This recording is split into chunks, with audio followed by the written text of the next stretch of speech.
Welcome to Crosstown Cardboard, episode 54. We're calling it How Craig Got a Grail for now. But Craig said after I hear this story, it might evolve into a more appetizing title. So we'll see what happens after we hear this story. But I'm Carmine at Carmine's Cards, originally from Westchester County, New York, but now in the South, in South Carolina, specifically Greenville, as a sports reporter. Just got back from a Clemson game, which we'll talk about. That might factor into another topic that comes out of this episode in a little bit. And then, of course, Craig at New York City Sports Cards, the math teacher, the soccer coach, originally from Long Island, now in New York City. And before we get started on episode 54, just a big thank you to Matthew at 1956 Tops Guy for an awesome discussion on the previous episode, which was challenging hobby assumptions. And who better to challenge assumptions than a scientist, which is what Matthew is, a physicist. So that was really cool. Heard about his collecting and, why you shouldn't just go with the flow and you should figure out what's in your heart as far as collecting and go with that, basically. But great episode if you haven't checked that one out. So, Craig, we're starting off episode 54, How You Got a Grail. And how are you feeling about telling this story that is a little bit in the past, but it's a shining moment of your collecting career? Precisely. Great to see you. Always great to see you. It's hard to believe. As of yesterday, you were literally running on the field to get a firsthand glimpse of Coach Debo. I'm drawing a blank. Oh my gosh, Dabo. Dabo Sweeney. Although he's strong like Debo, though. That's what I'm saying. Dabo Sweeney, get the handshake. You're there on the field. This morning, I'm coaching soccer in the rain, right next to a field that Pele used to play on, actually. But here we are. Yep. Meeting once a week, talking cards. So I'm glad we can keep this going. Before we get into my Grail story, quick funny thing is I went to the local card store, Alex's MVP. Mm-hmm. I went yesterday because my soccer practice was canceled. And what better way to walk 10 blocks in the pouring rain to get my fix? I didn't get too much, a couple of packs, some supplies, and I picked up this Sean Alexander autograph from Certified out of 35, and I thought it was really cool because he inscripted it with the little Bible verse there. You see, it's like Psalm 374. Yeah. Didn't do much research, and I looked on eBay, and it turns out he signs all of his autographs like that. Wow. So that reminds me of David Robinson. There you go. So I didn't get anything special. I thought I got this cool special inscription. I guess it is still cool. And shout out to Sean Alexander for taking the time to write that on all of his autographs because he does it quite a bit. Yeah. Yep. And our boy Mark Jackson also, he puts God bless on every single autograph. So we got some religion out there. By the way, just when you mentioned that, Craig, I looked up Psalm 37:4, and this is what Sean Alexander apparently found important. It says, "Delight yourself in the Lord, and he will give you the desires of your heart." How about that? So, pretty cool. There you go. And here I am observing Yom Kippur tomorrow. So, wow, this is the most religious we've gotten on this show. So let's get back to the cards. Right. Other than religiously recording every week. Oh, you're the best. So I like that you titled this card "How I Got a Grail" because it's definitely not my Grail, but it's a Grail in the hobby community. And I guess I'll save the card for the end. So to paint the picture. Okay. Wow, you're so good at teasing stuff without even knowing. Yeah, I'm hooked. I'm ready. I think that's a better way to start it. So I'll paint the picture the best I can. October 4th, 2020. My parents were looking to sell their house and move, which they ended up not. They're still there. Not the point of the story. They were having a moving sale. So I said, you know what? Let me help you get it organized, clean up the house. And while I'm there, you know what? I'm going to participate too. I'm going to ride the coattails of my parents' garage sale and turn it into a sports cards and memorabilia type sale. So that's how I advertised it on Facebook, wherever you advertise garage sales. So I had a one day at my parents' house on Long Island garage sale, but mostly geared towards cards and memorabilia. A lot of stuff I had growing up that I didn't really want to collect because growing up, living in the suburbs, obviously we had more space. So I had a lot of cards, memorabilia, and all that. Very successful sale. So think about October 2020. The hype of the cards is there, and it's definitely rising. Yeah. So throughout the course of the day, people came and grabbed some memorabilia, some jerseys that you pointed out, and I had some table of some raw cards then. So Probably I was obviously always collecting, but with slabs, I actually don't know if I had any slabs there at the time. Okay. So some people, local people came by, just picture garage sale, front of the house. Actually, one guy who came by, Dylan, he's Gem Mint Jennings on Instagram, is still a friend to this day, 3 years later, because he stopped by my the garage sale at my parents' house. Wow. Yeah. So I still had the ad up on Facebook. So the garage sale was a one day, right? So, but people would constantly message me every week. Hey, are there cards for sale? Hey, I'm looking to sell some cards. And I just told them, hey, sorry, it was a 1 day sale. The garage sale's over. It was 1 day only. Yeah. I didn't take the ad down. But then fast forward about a month later. So remember, the garage sale was October 4th. Fast forward Yeah. to November. Wait, so why didn't you take the ad down? You know what? Good question. I don't know. Okay. But it's a good thing that I didn't. Okay. Because You're like, why am randomly, I'm still getting all these messages. It was instead of taking the ad down, you're answering everyone, sorry, this was a 1 day sale. well, you know what it is? It did lead to a few, hey, what do you have for sale? And Okay. oh, I'm looking to sell these cards. But randomly, a month after the garage sale happened, I got a message and someone said, hey, is the garage sale still going on? I said, sorry, it's over. And he says, oh, well, too bad, because I'm looking to sell this card or trade Oh, this card. Well, I guess at this point in the story, I have to say what it is. So the card that he sent me a picture of was a Michael Jordan 1986 Fleer in a BGS 7.5 raw review. You're familiar with the Beckett raw reviews. yes. I got it done at the Burbank show. There you go. So Jordan in a 7.5 raw review. So you got to think, is this an 8? Is this a 7? I thought it looked super clean. Well, he said he was looking to sell it. And at the time, he had it valued around $4,500. Now, this is just someone I'm talking to on Facebook. Right. And I'm like, okay, you know what? He's looking to sell this card. It was right around the holiday time because this was like first couple weeks of November. And I said, well, you know what? I don't have the money to just buy this Michael Jordan from you, but I could trade and give you a little bit of cash because that was his thing. He really wanted some cash for the holidays for his kids. So here was a trade that I was able to come up with for him. Remember, the Jordan was valued around 4,500. Maybe it was 4,000. I actually think somewhere around there. So here's what I offered: $1,000 cash, a Charizard, original Charizard from the 1999 Pokemon game, in a PSA 9. And this was a Charizard that I had from my childhood that I pulled myself. I preserved it all of these years and got it graded. I have mine. It's raw, but a PSA 9. What was the value of that at the time? Do you know? Around 2,500. And this is where I'm Really? getting to I didn't do my fact check there, but yeah, it was worth a few thousand. First of all, I got to pat myself on the shoulder here for keeping my Pokemon cards preserved so well for 20 years that they still graded 9s, especially a Charizard. So how long, I know this is a little bit of a tangent from the main story, but how long did you have the Charizard before you graded it? 20 years. Oh my gosh, that's awesome. What I'm trying to say. I did a good job preserving it. And it's funny the way Great. timing worked out, because I probably got the Charizard back from grading not that long before. So there's you got to think, I'm into this Charizard for what? The cost of grading, essentially. I pulled it from childhood, right? Yeah. Or your parents probably supported you, bought the pack for you. Yeah. The Tooth Fairy always got me Pokemon cards without fail.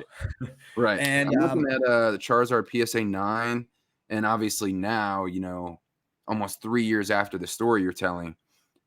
So, everything kind of cooled down since then. But yeah, it's last sale was $1,133. There you go. And we're not talking about first edition, obviously, none of that, just the base. Right. And so I could totally see it being, maybe double that at the time of when you're talking about, or quite a bit more. So that's what we were able to come up with. $1,000 cash, the Charizard PSA 9, which again I was into for nothing because it was from childhood, and a 2009 Prestige basketball Stephen Curry light blue rookie card out of $9.99 in a PSA 10. Another card that I pulled from childhood and I kept for over a decade and had just recently gotten graded.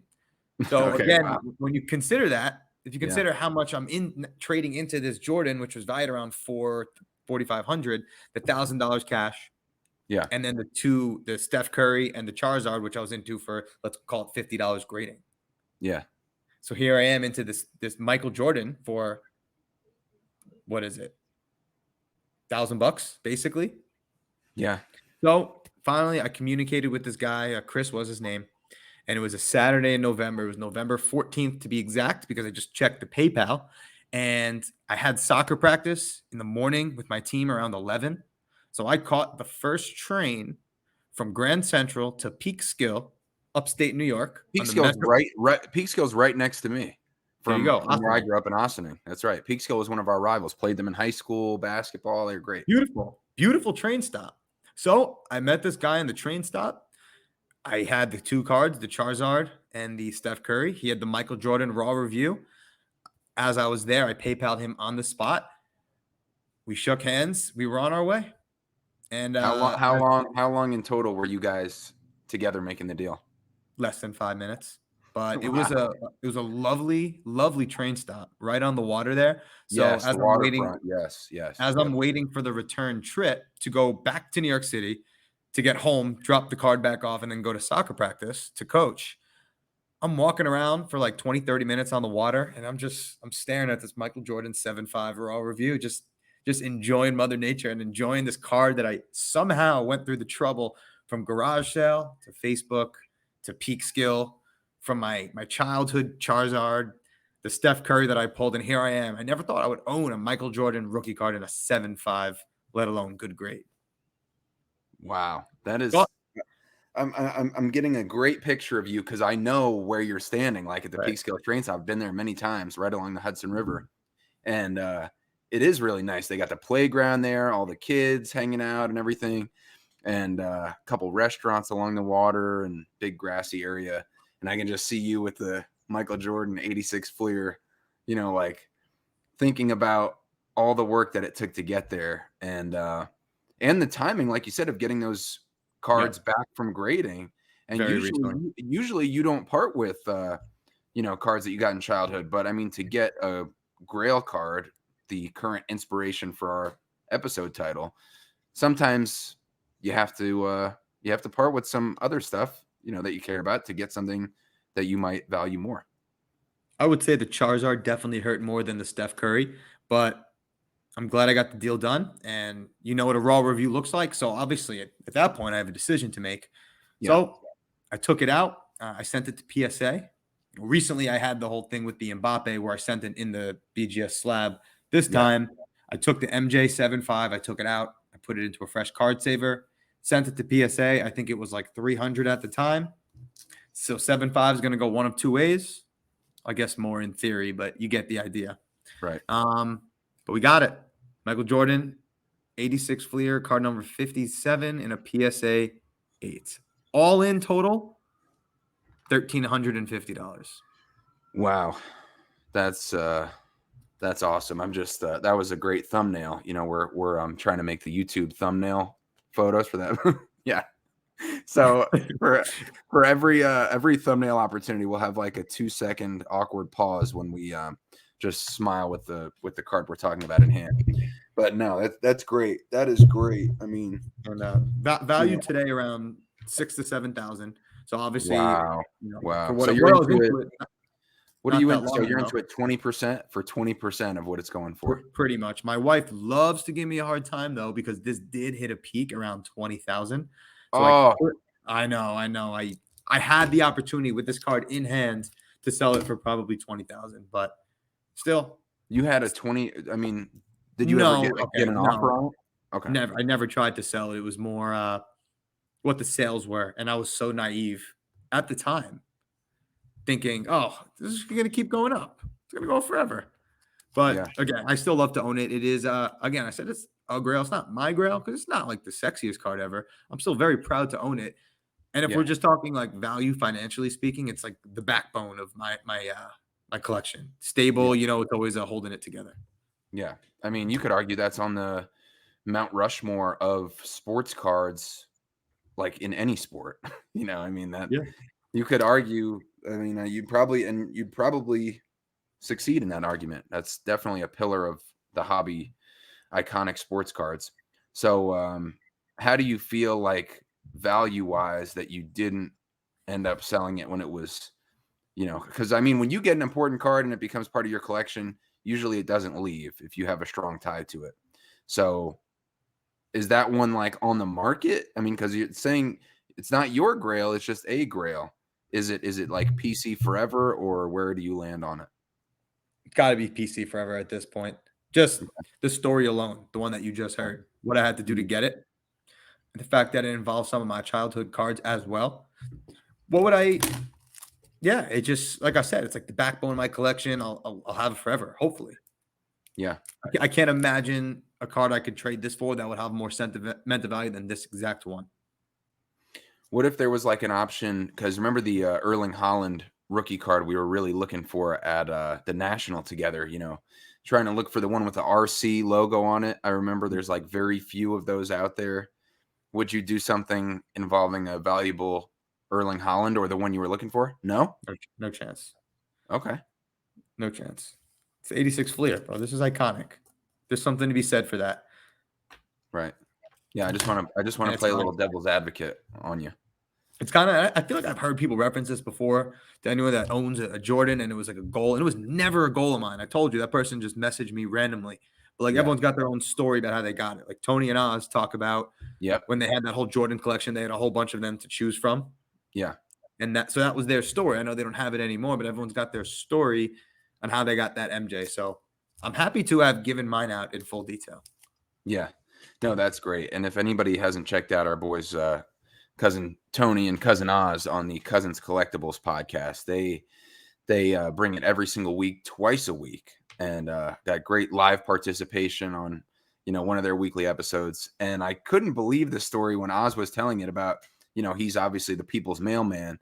The story with his Jordan and how he was delivering mail to a guy, and the guy had this crazy collection, and even like basically divorced his wife because his wife wanted him, basically gave him an ultimatum: you're going to go with the collection, because it was an obsession of his and absorbed so much of his time, and I'm sure it took away from his family, his wife, his kids.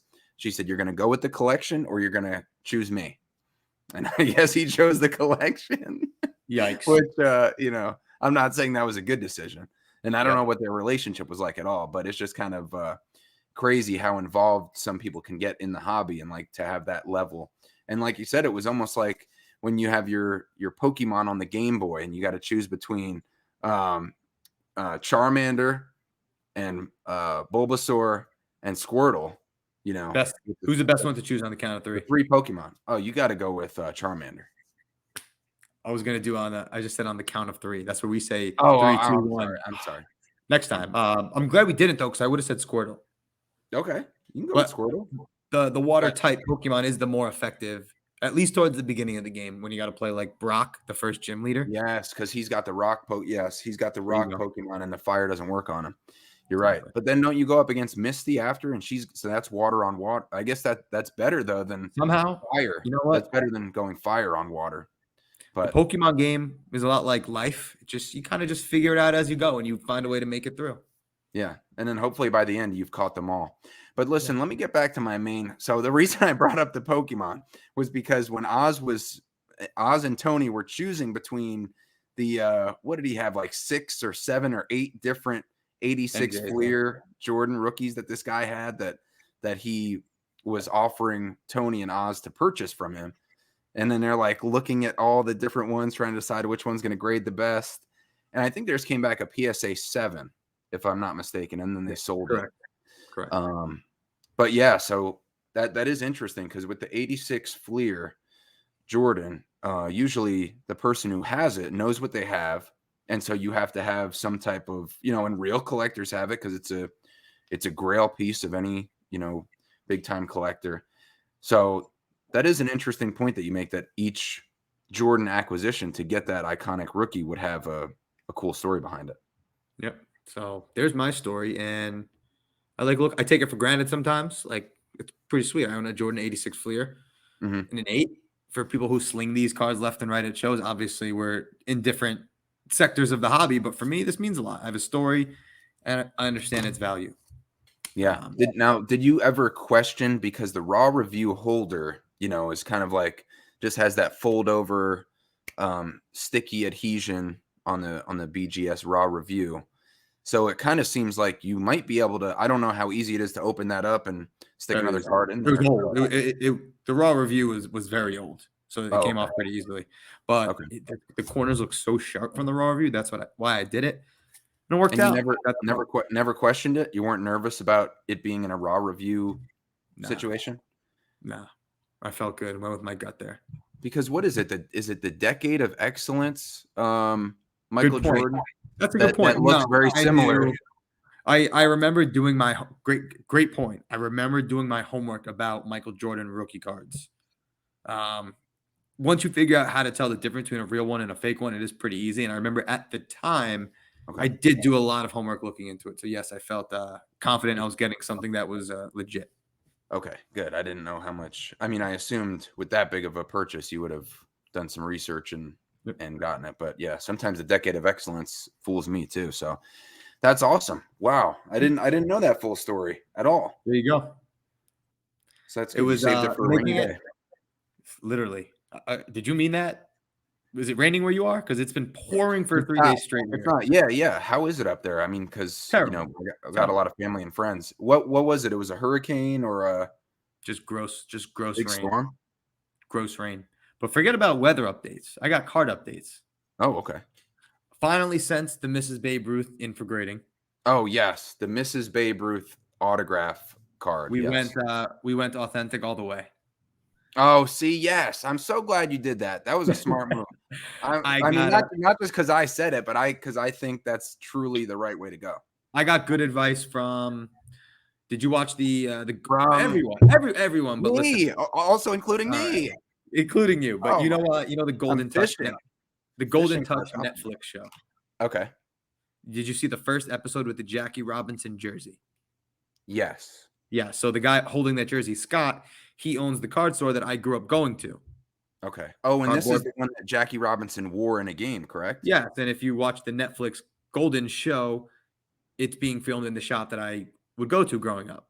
So I happened to run it. I ran it. So Scott, the owner, almost like a mentor for me growing up. You know, I would be in his shop and like buying packs and stuff.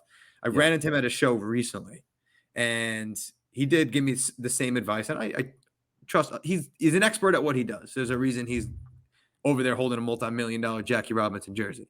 He said, just go authentic all the way. So I sent it to PSA, waiting to get that back.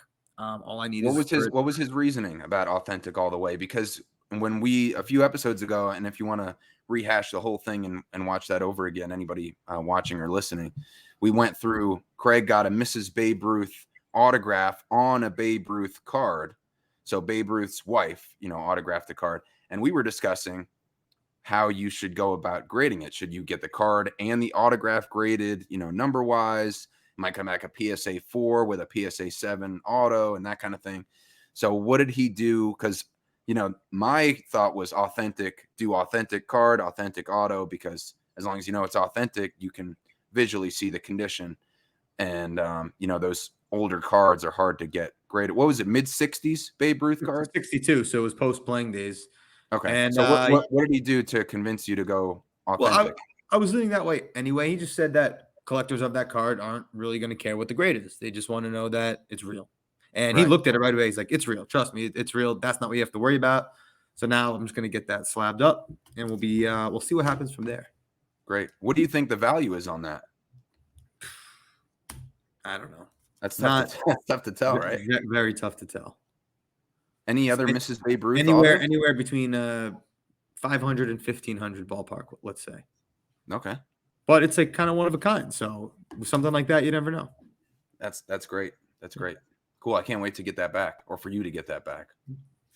I have a couple cards coming in from Poland. Okay. A couple cards coming in from a sale last night. And yeah, just buying a few things here and there. What do you have coming in from Poland? A Tyson Chandler Knicks National Treasures laundry tag patch out of 5, game 1. Wow, that's cool. And a Draymond Green from the brand Lux, also game 1 patch, the bottom of the 2 R's from Warriors. So I got those in a package deal from Poland. Nice. That's cool. Chunky game used stuff. That's right up both of our alleys. Speaking of Tyson Chandler was a force for the Knicks for the few years we had him. Defensive And Player of the Year. And speaking of chunky game use, I got this from the basketball card guy on Instagram. So 2004, 2005 Ultimate Collection, Jermaine O'Neal, chunky Pacers patch out of 10. That's So cool. it's like it's called like the extra limited insert set, which I didn't know, out of 10. Pretty rare. Jermaine O'Neal threw me a towel in 2002 at the Continental Airlines Arena at a Nets Pacers game. Still have that towel in where my parents live. So I guess in theory, this could be a piece of the jersey from the towel that, he threw me back in the day, It could be. I mean, there's no way to tell, so you might as well just tell yourself that. No way to tell, exactly. That's great. That's a cool one. Is that a PC, or is that a put it up on eBay and hope to find a Pacers fan? You know me too well. It's been up there already. Nice. Yeah. Okay, cool. That's it. That's all I got for you. Also at a Nets game, I got a towel, but it wasn't from an as cool of a guy. I got it from Scott Padgett. Remember him? He's a white guy, about, I don't know, 6'7". But it's actually funny because I had it as a memorabilia item. And then I'm like, I actually get more value out of the towel itself. It's like a nice Gatorade towel. Same. That's what I have a Jermaine O'Neal Gatorade towel as well. Okay, nice. And I'm like, so I could have this as memorabilia, or I could actually use this cool Gatorade towel. So it's actually sitting on my oven. No offense to Scott Padgett. I appreciate him throwing me the towel. But now it's become a household item in my house. So those Nets games were fun. I have an Allen Houston towel that he threw me in Orlando when I went to a Magic game wearing Knicks gear. Same exact towel as the Jermaine O'Neal, except if I remember correctly, the Jermaine O'Neal, like the tint was a little darker. The Allen Houston one was faded a little bit. Okay. Crazy how our minds work as collectors. Yeah. I have. I remember getting dual high fives at the same time, leaning over the the entryway to the locker room at a Nets game from Richard Jefferson and Vince Carter. Both gave me each of my hands at the same time, and that was cool. That was very cool. I remember that, and I have a towel, not game used, but just from being a fan at the from the 2004 finals. I went to the Nets and Spurs. I think the Spurs swept them that year, or that's 2003. 2004 was Pistons. 2003. There you go. That's right. Pistons against the Lakers. That's right. So but anyway, so that's cool stuff there. That's all I got for you. A little shorter episode, but we did what we set out to do. We did, and we might have we might reach full length on this episode, because I wanted to tell you, because you're talking about how you got a Grail, and I wanted to tell you about this PC, this new side PC that I'm putting into consideration, because as you know, I recently moved down here 2.5 months ago to Greenville, South Carolina. It's about 45 minutes from Clemson, which of course has the incredible football program that's, taken a little bit of a step back the past few years. But I mean, 2 national titles in the past, 7 years or so. And they've been to the second most college football playoff since the college football playoff was invented, second only to Alabama. So they're, a national powerhouse. And, I've been covering the football games as a sports reporter down here, going to the games, going to the press conferences, practice, preseason, interviews and stuff like that, meeting a bunch of the guys and coaches. And you develop naturally an attachment and almost like a cheering on mentality for these guys, because so many people here love them. And that's the main school that we cover in our area. So, and I'm like you said, I'm on the field, right next to all the action, the pageantry, they come running down the hill, Howard's Rock. And, it's incredible being from the Northeast to see the level of excitement, enthusiasm, and intensity that they have for college football down in the South. It's second to none. And if you haven't been to a college football game or seen what it's like down here, I would definitely recommend at least doing that one time. So I said to myself, how can I reignite this collecting fire a little bit? Because since the national, I'm settling down into a new area, outside of work, and then I'm jumping into just a new job and trying to be successful with that. So I haven't had that much time, and I had such a great national, I thought for myself with getting these big PC cards that I'm kind of like, have a little bit of a damper as far as the fire for, picking up new cards and starting that back up. So now I'm thinking to myself, I cover Clemson. I'm right here on the field. I'm running after the coaches, to get the post game handshake, which by the way, I'm 2 for 2. I'm explosive off the sideline when that final play happens or when the game ends. Of all the media reporters, you've got to be top 2% athleticism and speed, I would think. That's what I've been telling a lot of people, and they don't really believe me. They kind of laugh at me until they see the ending shot that I get of the final handshake between the coaches, which is very difficult to get. Everybody's trying to get it. Players are swarming around. The television state like ESPN was at this noon game against Florida State. It was an overtime finish. And so I'm just running out onto the field, sprinting, bobbing, weaving, and then getting the shot. But anyway, all that to say, I'm stable. That's my stable position for the camera. But anyway, all that to say is that this new PC, which you probably heard from all this buildup by now, is why am I not collecting Clemson cards of well-known Clemson football players, but in their Clemson uniform? Not only is it cheaper, but now I have this great connection to the school. I cover the team myself, so it only makes sense. And then also it's a way to learn more about the Clemson history and what these guys have done with their careers. Like if I start to look for Clemson players, I'm going to do more research on them. That could help me in my job as well, or references in a highlight or whatever the case. So I feel like it's kind of cool. And then people down here who have become my friends, a lot of them have gone to Clemson or, know and care about and also cover Clemson in some capacity if they work at the news station. So they might also gain an interest in my collection or in collecting themselves after getting that entryway of seeing, oh, he collects Clemson cards. That's kind of cool. Let me maybe find out a little bit more about this whole card thing, or at least we can share a cool moment, because we both will have that Clemson interest at the same time. So I'm thinking I might start getting into that. I like that. So obviously you can't collect current players, so we're talking Clemson alumni. Yeah. But I assume you mean college uniform only. Yeah.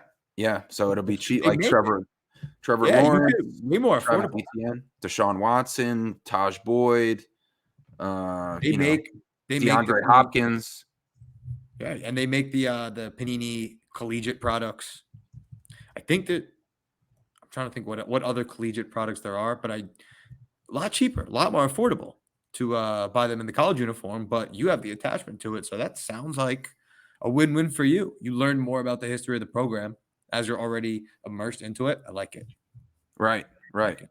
So that could be something that I end up going down and not too expensive. Also, I mean, like the quarterbacks, of course, that's going to be more expensive, but there's a lot of good wide receivers who went to Clemson and defensive players and yeah. So I just thought that might be a cool new side PC to do the other things like I said, maybe relate to somebody else through collecting down here who's become my friend.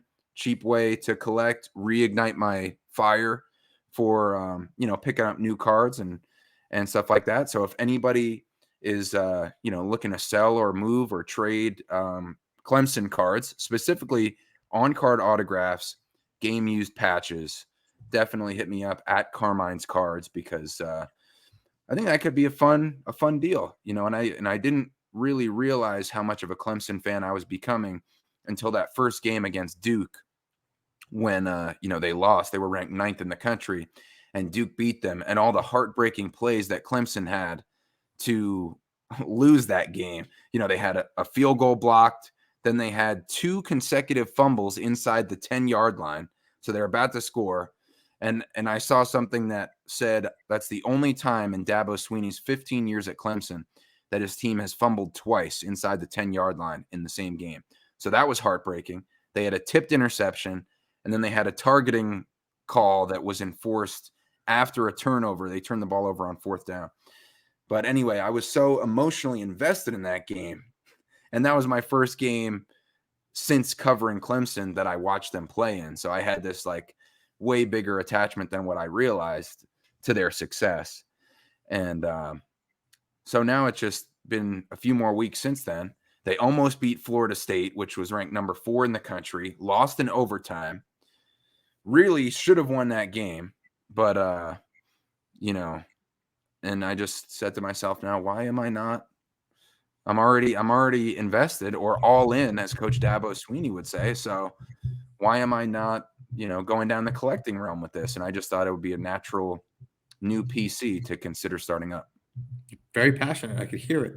The only thing you will have to be careful, I am pretty sure the college products are all player worn. Oh, really? Yes, but Okay. listen, you got to sacrifice. Some things got to give sometimes. If that's all I can get, then that's all I can get. You can get them nice and chunky and colorful though. Yeah, I'm looking at this Trevor Lawrence Immaculate RPA, and it does say player worn on the back. That's all right. That's right. And hey, you never know. If you ever set up at a show somewhere, you could be the Clemson guy.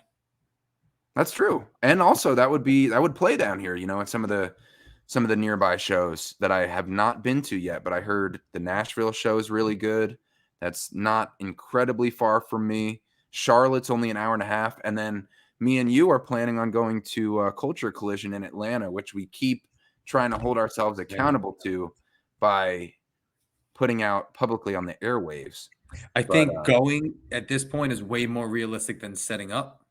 Okay, but we could set up though. You sent me the info for a possible setup. Yeah, we'll see. We put it out there again. Okay, I'd rather. I don't know. What do you think? Let's talk it through. Should we? Okay. What do you think about setting up versus walking?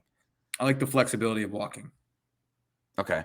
What if we get one table and we switch off, and I sit behind it for a little bit, you sit behind it because I got to sell some stuff. I could possibly get behind that. Okay. Okay. Well, we can talk more about it. Okay. I have your information. Right. We've and at the very least, we'll just hash it out, during the show if we need to, if we have no other time, which I doubt. But there we go. Hey, look at that. Even when we're busy with life and stuff, we find a way to talk about cards for 40 minutes.